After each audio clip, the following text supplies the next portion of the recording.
வணக்கம் மக்களே. பாக்கியலட்சுமி நாடகத்தில் அடுத்து என்ன நடக்கும் என்பதை பார்க்கலாம் வாங்க. அதுக்கு முன்னாடி நீங்க நம்ம சேனலை சப்ஸ்கிரைப் பண்ணாமல் இருந்தால் உடனே பண்ணிடுங்க. கோபி இனியா வீட்ல வேலை செய்ற செல்வியோட பையன் ஆகாஷ் தான் லவ் பண்றாங்கன்ற விஷயம் தெரிஞ்சதுக்கு அப்புறமா இனியா எவ்வளவு கெஞ்சினதுக்கு அப்புறமாவும் அவங்களோட பேச்சு கொஞ்சம் கூட கேட்காம வீட்ல வந்து எல்லார்கிட்டயுமே இனியாவோட காதல் விஷயத்தை சொல்லிடுறாங்க. இதை கேட்டுட்டு அத்தனை பேருமே அதிர்ச்சியில உறைஞ்சு போய் நின்னுட்டு இருக்கறது மட்டும் இல்லாம இவ்வளவு நம்பிக்கை வச்சிருந்த இனியா இப்படி ஒரு காரியத்தை பண்ணிட்டாளேன்னு சொல்லிட்டு பாக்கியா செம்ம அதிர்ச்சியிலையும் ஷாக்லையும் என்ன சொல்றதுன்னே தெரியாம தனியா போய் ஃபீல் பண்ணிக்கிட்டு இருக்காங்க. ஆனா எழிலோ எல்லாருமே எதிர்பார்த்தபடியே இனியாவுக்கு சப்போர்ட் பண்ற மாதிரி இந்த வயசுல காதலிக்கிறது ஒன்னும் தப்பு இல்லையே சொல்லி ஆனா கோபியோ நம்ம மட்டும் இனியா யாரை காதலிக்கிறான்னு சொன்ன அவ்வளவுதான். நீயே இந்த காதல் கீதெல்லாம் தப்புன்னு சொல்லிட்டு அவளை திட்டுவேன்னு சொல்லிட்டு வேற யாரையும் இனியா காதலிக்கல. இந்த வீட்ல வேலை செய்யற செல்வியோட பையன் ஆகாஷ் தான் இனியா காதலிச்சிட்டு இருக்கான் என்ற விஷயத்தை சொல்றாங்க. இதை கேட்டுட்டு அத்தனை பேருமே இன்னுமே ஷாக்ல உறைஞ்சு போய் நின்னுட்டு இருக்க பாக்கியாவும் அதிர்ச்சியில திகைச்சு போய் இதை பார்த்துட்டு இருக்காங்க. ஆனா இந்த பக்கமும் எலி இந்த விஷயத்தை கேட்டுட்டு முதல்ல கொஞ்சம் ஷாக் ஆனாலும் அதுக்கப்புறமா இல்லை யாரா இருந்தா என்ன, இனியாவுக்கு அந்த பையனை பிடிச்சிருக்குன்னா கண்டிப்பா அந்த பையன் நல்லவனா இருக்கக்கூட வாய்ப்பு இருக்குல்ல. அவன்கிட்ட நம்ம ஏன் ஒரு தடவை பேசி பார்க்க கூடாதுன்னு சொல்லிட்டு ரொம்பவே மெச்சூர்டா பேசிட்டு இருக்காங்க. ஆனா இதை கேட்டுட்டு ஈஸ்வரி ரொம்பவே செம்ம கோவத்தோட எலியில திட்டிட்டு இதுக்கு மேல நீ என் பேத்தி விஷயத்துல தலையிடாத, நான் எல்லாத்தையுமே பார்த்துக்கிறேன்னு சொல்லிட்டு உடனடியா இனியாவோட கைய பிடிச்சு கோவத்துல முறுக்குறது மட்டும் இல்லாம என்ன நினைச்சுட்டு இருக்க, போயும் இந்த வீட்டு வேலைக்காரியோட பையனை போய் நீ காதலிச்சுட்டு இருக்கியா, உனக்கு மூளை கீழே ஏதாவது கெட்டுடுச்சான்னு சொல்லிட்டு அவங்களை திட்டிக்கிட்டே இருக்கறாங்க. இதை கேட்டுட்டு இனியாவுமே பாட்டி ஒரு தடவை நான் சொல்றதை கேளுங்களேன், மத்தவங்களும் எதுக்காக ஆகாஷோட பேரை கேட்டதுக்கு அப்புறமா இவ்வளவு ஷாக் ஆகுறாங்கன்னு என்னால நல்லா புரிஞ்சுக்க முடியுது. ஆனா தயவு செஞ்சு நான் சொல்ல வரத கேளுங்க. ஆகாஷ் உண்மையாவே ரொம்பவே நல்லவன். அவன் லைஃப்ல ஒரு முக்கியமான கோல் கூட வச்சிருக்கான் தெரியுமா.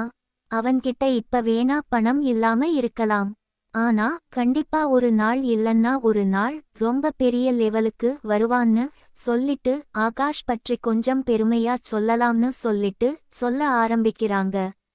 ஆனா இதனால கோபப்பட்ட ஈஸ்வரியும் இனியாவோட கண்ணத்துல பல்லார்னு ஒரு அறைய விடுறாங்க. உடனே இதனால இனி அழுதுகிட்டே கோபியோட சப்போர்ட்டு கேக்குறதுக்காக அவங்களை திரும்பி பார்க்கா. ஆனா கோபியும் ரொம்பவே கோபத்தோட அப்படியே முகத்தை திருப்பிக்கிறாங்க. அப்போ இந்த மாதிரி நிலைமையில கூட தனக்கு சப்போர்ட் பண்ணலையேன்னு சொல்லிட்டு அந்த அளவுக்கு மிகப்பெரிய தப்பு பண்ணிட்டோமான்னு சொல்லிட்டு வருத்தத்துல அழுதுகிட்டே ஏன் யாரும் என்ன புரிஞ்சுக்கவே மாட்டேங்குறீங்கன்னு சொல்லிட்டு நின்னுட்டு இருக்காங்க. ஆனா அப்ப கரெக்டா செல்வியும் என்ன அக்கா சீக்கிரமா வீட்டுக்கு போயிட்டாங்களே, ஒருவேளை வீட்ல ஏதாவது வேலை இருக்குமோ, சரி நம்ம போய் அக்காவுக்கு உதவி பண்ணலாம்னு சொல்லிட்டு வீட்டுக்கு பாக்கியாவை தேடி வந்துறாங்க. ஆனா இப்படி குடும்பமே நின்னு ஏதோ ஒரு விஷயத்தை சீரியஸா பேசிட்டு இருக்கறத செல்வி பார்த்துட்டு ரொம்பவே குழப்பத்தோட என்ன மறுபடியும் இங்க ஏதாவது பிரச்சனை ஆரம்பிச்சிட்டாங்களா, என்ன நினைச்சேன் இவங்களுக்கெல்லாம் வேற வேலையே கிடையாதேன்னு சொல்லிட்டு இந்த விஷயத்துல ரொம்பவே சீரியஸா எடுத்துக்காம சரி என்னதான் விஷயம்னு பார்க்கலன்னு சொல்லிட்டு ரொம்பவே இன்ட்ரெஸ்டிங்கா வந்து பாக்கியா கிட்ட பேசுறதுக்காக வர. ஆனா அவங்களை இதுக்கு மேலையும் வீட்டுக்குள்ள அனுமதிக்க முடியாதுன்னு சொல்லிட்டு நினைச்சுக்கிட்டு இருக்க கோபியும் ரொம்பவே கோபத்தோட அங்கேயே நில்லுங்கன்னு சொல்லிட்டு அவங்கள நிறுத்திடுறாங்க. அப்போ இந்த மாதிரி கோபி தன்கிட்ட கோவமா பேசுறத கொஞ்சம் கூட எதிர்பார்க்காத செல்வியும் ரொம்பவே ஷாக்கோட என்னாச்சு சார், என்னாச்சு, ஏதாவது பிரச்சனையா, ஏதாவது வேணுமா ன்னு சொல்லிட்டு கொஞ்சம் பதட்டமா கேட்க. ஆனா கோபு செம்ம கோபத்தோட, இதுக்கு மேல இந்த வீட்டுக்குள்ள வர்றதுக்கு உனக்கு கொஞ்சம் கூட தகுதியே கிடையாது. ஒழுங்கு மரியாதையா இந்த வீட்டை விட்டு இப்பவே வெளியே போ ன்னு சொல்றாங்க. இதை கேட்டுட்டு இன்னுமே ஷாக்கான செல்வியும், என்ன சொல்லிட்டு இருக்கீங்க அக்கா? இங்க பாருங்க கோபி சார் என்கிட்ட ஏதோ சொல்லிட்டு இருக்காங்க ன்னு சொல்லிட்டு பாக்கியா கிட்ட பேசுறதுக்காக போக. ஆனா மறுபடியுமே அவங்களை தடுத்து நிறுத்துன பக்கத்துல இருந்த ஈஸ்வரியோ, இதுக்கு மேல அதான். நீ உள்ள போகக்கூடாதுன்னு என் பையன் சொல்லிட்டான்ல, ஒழுங்கு மரியாதையா வெளியே போ அப்படின்னு சொல்றாங்க. அப்போ இது எல்லாத்தையுமே கேட்டுட்டு இருக்க பாக்கியாவும் என்ன சொல்றதுன்னே தெரியாம நடந்த விஷயத்தால ஏற்பட்ட ஷாக்கிலேயே திரும்பியே நின்னுட்டு இருக்காங்க. அப்போ இதையும் எதிர்பார்க்காத செல்வியும் ரொம்பவே கஷ்டத்தோட, பாக்கியா அக்கா இங்க பாருங்க, எல்லாருமே என்னை வெளியே போக சொல்றாங்க. எதுக்கு இப்படி சொல்லிட்டு இருக்காங்க? என்னக்கா பிரச்சனை? ஏன்கா எல்லாரும் என் மேல கோவமா இருக்காங்க ன்னு சொல்லிட்டு ரொம்பவே வெள்ளந்தித்தனமா கேட்க. ஆனா பாக்கியாவுக்கும் செல்வியை திரும்பி பார்த்து பேசுற தைரியம் கூட இல்லாததுனால அவங்க அழுதுகிட்டே இந்த பக்கமா திரும்பி நின்னுட்டு இருக்க. இதனால செல்விக்கு இன்னுமே ரொம்பவே பயம் ஏற்பட ஆரம்பிக்குது. ஆனா இருந்தாலும் என்னோட அக்கா இல்லாம இவங்க யாரு என்னை வீட்டை விட்டு வெளியே போக சொல்றது? என்னால என் அக்கா சொன்னா மட்டும்தான் போக முடியும் ன்னு சொல்லிட்டு மறுபடியுமே திரும்பி அவங்களுக்கு பதிலடி கொடுக்கிற மாதிரி பேசுறது மட்டும் இல்லாம, அப்படி நான் என்ன தப்பு பண்ணேன்? நான் எதுக்காக இந்த வீட்டை விட்டு வெளியே போகணும் அப்படின்னு லைட்டா அழுதுகிட்டே கேட்டுட்டு இருக்க. அப்ப இதை கேட்ட கோபியும் இன்னுமே கடுப்போட நின்னுட்டு இருக்காங்க. ஆனா ஈஸ்வரியோ எப்பவும் போலத்தான் தன்னோட வார்த்தைகளால எல்லாத்தையுமே கஷ்டப்படுத்துற மாதிரி செல்வியையுமே கஷ்டப்படுத்த ஆரம்பிக்கிறது மட்டும் இல்லாம, நீ எதுக்காக இந்த வீட்டுக்குள்ள வந்தன்னு எங்களுக்கு இப்பதான் புரியுது. உன்ன மாதிரி ஆளுங்க எல்லாரும் இப்படித்தான் பண்ணுவாங்கன்றத நிரூபிக்கிற மாதிரி எல்லாம் ஆச்சு. உன்ன கூட நான் என்னமோ ஏதோ நினைச்சு உன் வீட்ல உன் புருஷன் உன்னை கொடுமைப்படுத்துறான், அது மட்டும் இல்லாம உழைச்சு சம்பாதிக்கணும்னு நினைச்சுதான் நீ இந்த வீட்டுக்கு வந்து வேலை செஞ்சுட்டு இருக்க. இந்த வீடு இல்லாம இன்னும் நிறைய வீட்டுக்கு வந்து வேலை செஞ்சுட்டு இருக்கன்னு சொல்லிட்டு நினைச்சுட்டு இருந்தேன். ஆனா இப்பதானே புரியுது, இப்படி பணக்கார வீட்ல எப்படியோ நல்லவன் மாதிரி வேலை செஞ்சுகிட்டு அப்படியே உன்னோட பசங்களோட எதிர்காலத்துக்காக ஒரு பேக்க பிளானையும் போட்டு வச்சிருக்கலன்னு சொல்லி இதனால இன்னுமே குழப்பம் அடைஞ்ச செல்வியும், இங்க பாருங்க, உங்களுக்கு இப்ப என்னதான் பிரச்சனை? எதுக்காக இப்படி தேவையில்லாம என்ன திட்டுறது மட்டும் இல்லாம என் பசங்களையுமே இதுல இழுக்குறீங்க? இங்க பாருங்க, உங்களுக்கு என்ன பிரச்சனை? ஆனாலும் என்கிட்ட மட்டும் பேசுங்க. என் பசங்க இப்போ நல்ல விதத்துல படிச்சு முன்னேறிக்கிட்டு இருக்காங்க. அவங்களுக்கு ஒன்னும் யாரோட பணமும் தேவையும் இல்லை.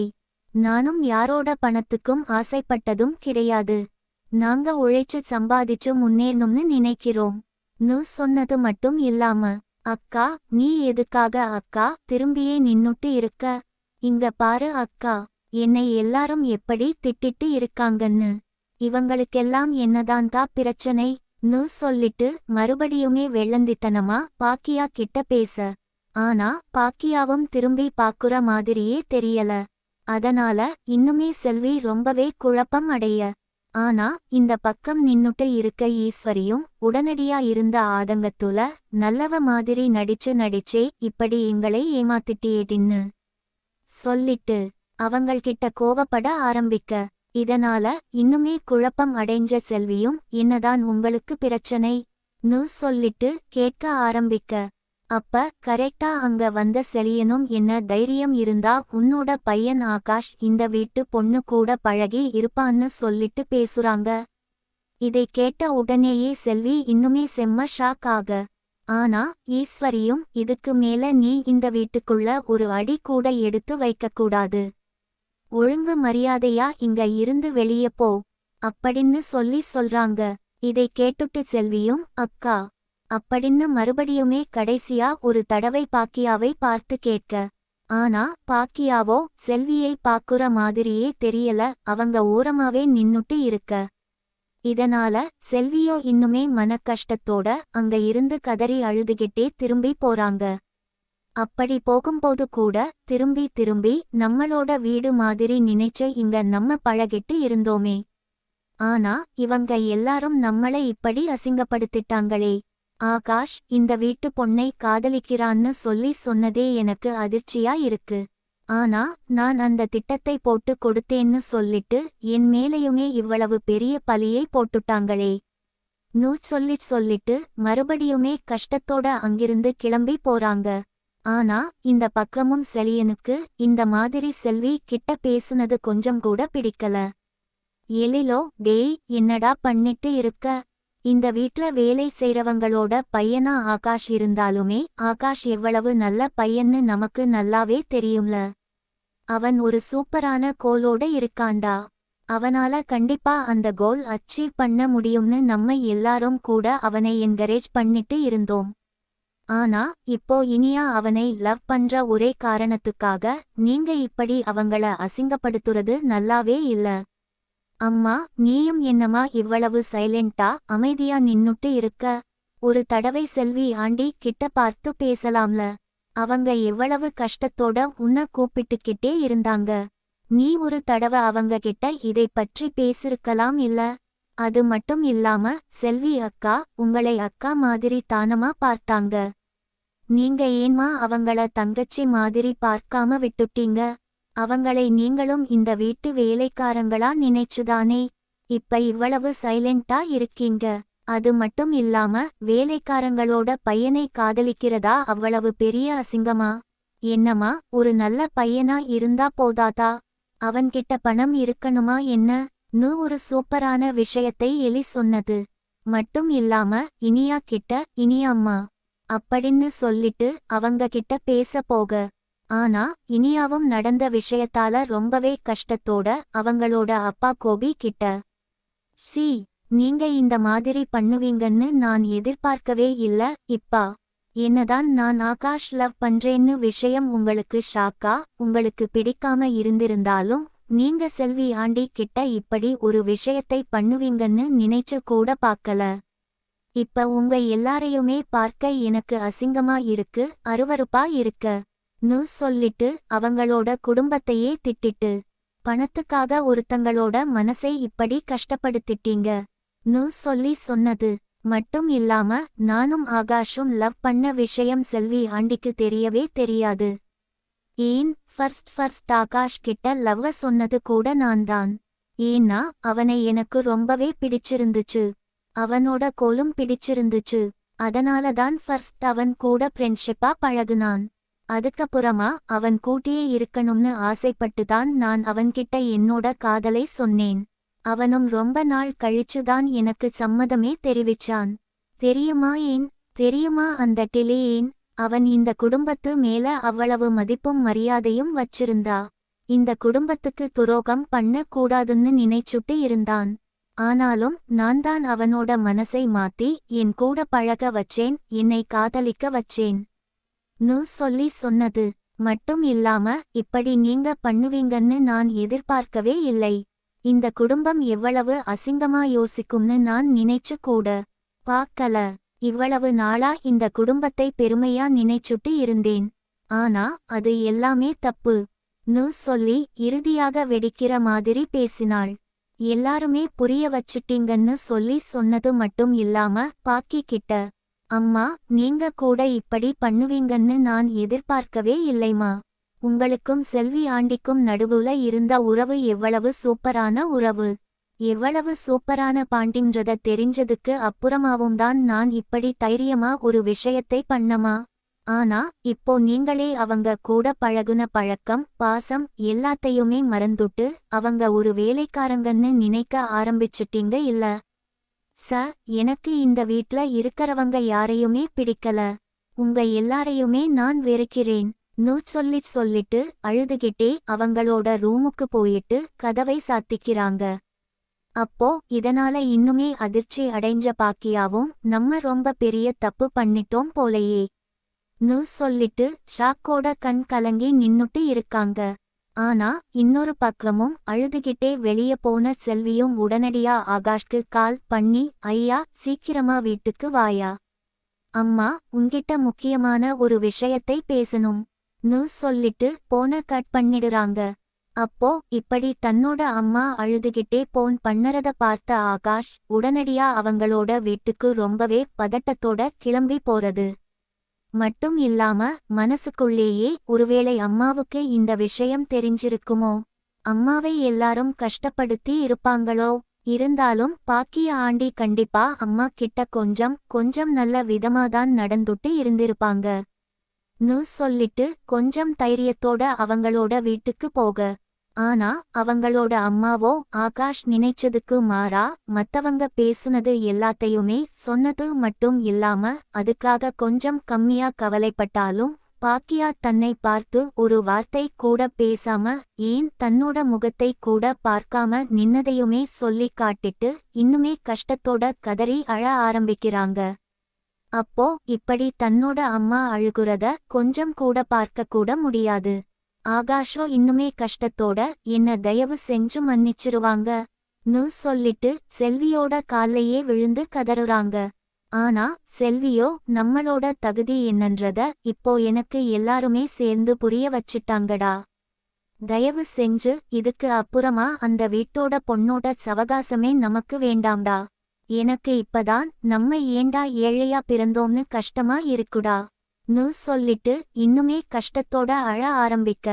ஆனா ஆகாஷும் இந்த மாதிரி அவங்க எல்லாம் தன்னோட அம்மா கிட்ட நடந்துப்பாங்கன்னு நான் கொஞ்சம் கூட நினைச்சு பார்க்கல. ஏன்னா நான் எவ்வளவு நம்பிக்கை வச்சிருந்த பாக்கிய ஆண்டி கூட இப்படி நடந்துகிட்டாங்களே ன்னு சொல்லிட்டு வருத்தத்தோட. இப்பதான் நம்ம எந்த அளவுக்கு ஒரு மோசமான விஷயத்தை அமைதியா இருந்தே செஞ்சிருக்கோம்னு சொல்லிட்டு ரொம்பவே கஷ்டத்தோட உடனடியா செல்வியை நம்ம பார்த்தே ஆகணும்னு நினைச்சுக்கிட்டு இருக்காங்க. சோ காய்ஸ், பாக்கியா என்னதான் அதிர்ச்சியில இருந்திருந்தாலும் செல்விக்கு நடந்த அநியாயத்தை பார்த்துட்டு அவங்க எதுவுமே பேசாம இருந்தது ரொம்ப பெரிய தப்பா மாறிடுச்சு ன்னு நீங்க இப்ப நல்லாவே புரிஞ்சிட்டு இருந்திருப்பீங்க. சோ இப்ப ஒரு வழியா பாக்கியா தான் பண்ண தப்பை புரிஞ்சுகிட்டு இருந்தாலும் அவங்க தன்னோட வீட்ல வேலை செய்றவங்களுக்கு எல்லாம் தன்னோட பொண்ணை கல்யாணம் பண்ணி கொடுப்பாங்கன்னு நீங்க நினைக்கிறீங்களா? அப்படி இல்லன்னா பாக்கியா செல்வியை தன்னோட தங்கச்சி மாதிரிதான் நினைச்சுட்டு இருக்காங்க. சோ தன்னோட குடும்பத்துல ஒரு ஆளா இருக்குறவங்க கிட்ட கண்டிப்பா அவங்க உரிமையோட பேசி இந்த பிரச்சனையை தீர்த்து வைப்பாங்களா? அப்படி இல்லன்னா ஆகாஷோட நல்ல குணம் தெரிஞ்சு அவங்கள தன்னோட பொண்ணுக்கு கல்யாணம் பண்ணி கொடுக்க சம்மதம் தெரிவிப்பாங்களா? ஒருவேளை அப்படியே பாக்கியா தெரிவிச்சாலும் செல்வி அதை ஏத்துப்பாங்களா? சோ காய்ஸ், அடுத்து என்னென்னலாம் நடக்க வாய்ப்புகள் இருக்கு? ஒருவேளை கண்டிப்பா கடைசி வரைக்கும் செல்வியோட பையனை பாக்கியா ஏத்துக்காமலே போயிடுவாங்களா? அப்படி நடந்தா ஒருவேளை இனியா தனக்கு ஆகாஷ் தான் முக்கியம்னு சொல்லிட்டு விபரீத முடிவு ஏதாவது எடுக்க வாய்ப்புகள் இருக்கா? உங்களோட